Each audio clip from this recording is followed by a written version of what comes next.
The world is your oyster. I learned this expression when I was learning English as a foreign language, and people kept telling me, the world is your oyster. And I was wondering what this meant. I never understood this obsession with seafood. However, eventually I realized it's probably a metaphor, and it probably means that the world is small. And if you explore it, you'll find maybe a pearl or two. And I took this very seriously, so I started traveling. And I became a so-called cosmoproletarian. What does that mean? Well, first of all, as you can see also in the pictures, I took the whole thing about the seafood very seriously, and I ate a lot. But I started as an international student, and I decided to go somewhere abroad. Beautiful experience. Then I decided to go and work as an expat in Kenya, where again, I had another interesting experience. And then eventually, I came to work for a big tourism conglomerate in Germany, again, international, as an international worker. And I realized it was so much fun going to different cultures, experiencing different cultures, learning. It was exhilarating. And I thought, I want more of this.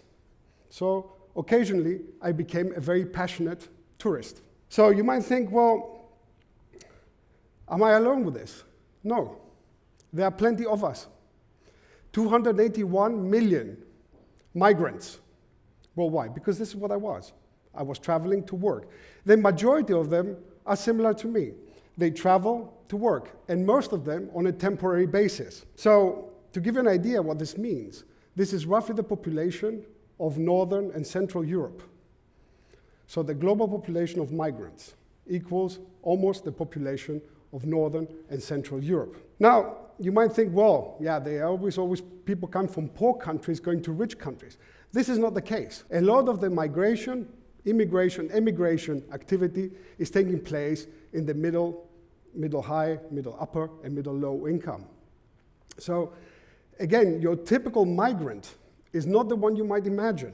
Now you might say, well, what's the point of this? Why are you giving us this data? Well, fact is, migration is an expression of human mobility.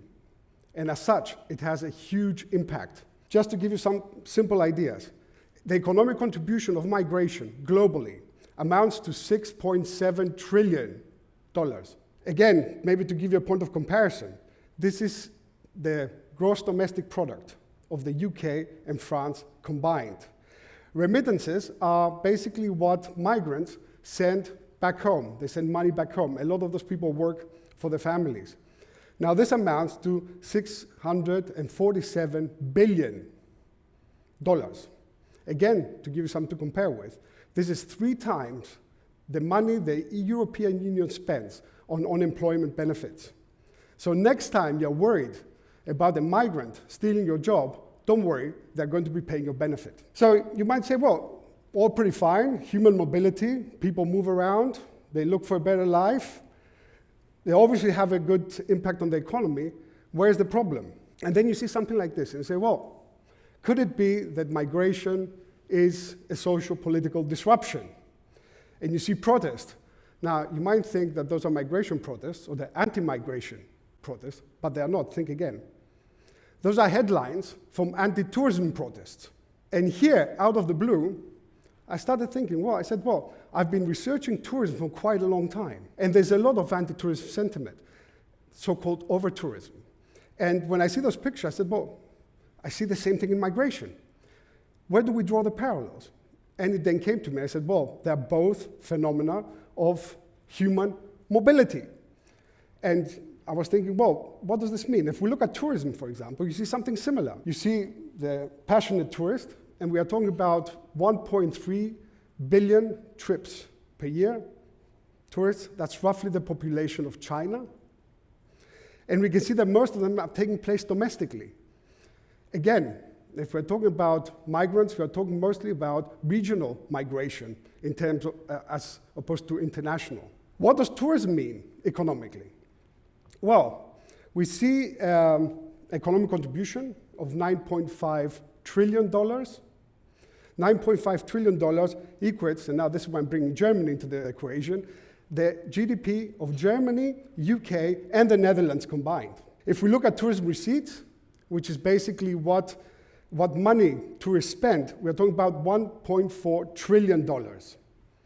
This would be enough to finance around about 2/3 of the European pension costs. So we're talking about big numbers. And then, you go on holiday and say, well, human mobility, I'm good for the economy. Why do I see something like this? So you can go and travel to Southern Europe, and you can see, for example, everywhere this kind of protest, silent and sometimes loud. And, tourists should F off because they're destroying our place. And actually they did. During the pandemic, the tourists F'd off and they stayed home. How did that work out for us?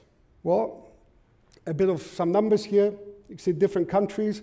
You can see, for example, how tourism was affected, the balance between domestic and international tourism in different countries in Europe. And as you can see, Europe as a whole was negatively affected. Who suffered the most? Basically, the food and accommodation industries, which employ a large number of people, and incidentally, a lot of migrants. So this didn't work out very well for us. Next question is, what are we going to do about it? Well, we can't get rid of all the tourists, but maybe there are just too many.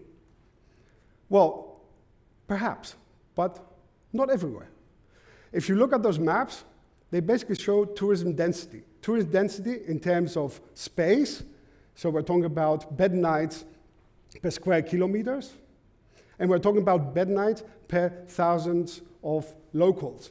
So we're comparing the density of tourism over the continent, over the European continent, I use there for example, and in terms of space and in terms of people. And as you can see, the more dark, the more blue, that's what we call it out of the blue, I guess. The more blue the colors become, the higher the density.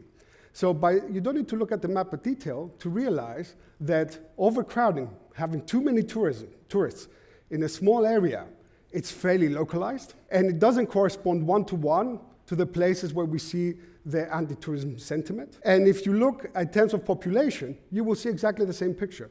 So in every case, we know now that over-tourism and anti-tourism sentiment is not a global issue. It's a regional at best. So we're talking about hotspots. Could it be the same for migration? Could it be? Do we have a migration crisis, or do we have a migration hotspot? Now, the lucky thing is that we've been studying over-tourism for the last 20 years, talking about myself. And we have tried to understand where this phenomenon, how this phenomenon actually works, where does it come from, and most importantly, what we can do about it. So what have we learned so far? We have learned that, first of all, it's not a global issue. Actually, when you look globally, most countries, most regions want more tourists instead of less. Secondly, we noticed that the hotspots usually come to urban areas and capitals. So we're suspecting there are a number of other issues in there that perhaps lead us to actually scapegoating, blaming tourism for failures in terms of city planning and management of the whole city as a whole and the economic benefits. We also know that it's an issue of seasonality. If I would show you this map that I showed you earlier in a different quarter of the year, let's say show to you in the winter period instead of the summer as I did here, that was the third quarter, then you would see actually practically no blue in there. So it's a highly seasonal issue. Then we also know that those anti-tourist sentiments have a lot to do with so-called geographical and cultural proximity. To put it simple, this means that we are less likely to have a problem with tourists that look like us, behave like us, and hopefully don't come from too far away. What does this tell us about ourselves? And last but not least, and perhaps most importantly, what we found out through several studies is that whether a community benefits from tourism or not correlates very strongly with corruption. There's a measurement of corruption, it's called the corruption index. So if you actually measure tourist income with a corruption index, you will see a very high correlation. This tells us again that we are obviously not good at managing it.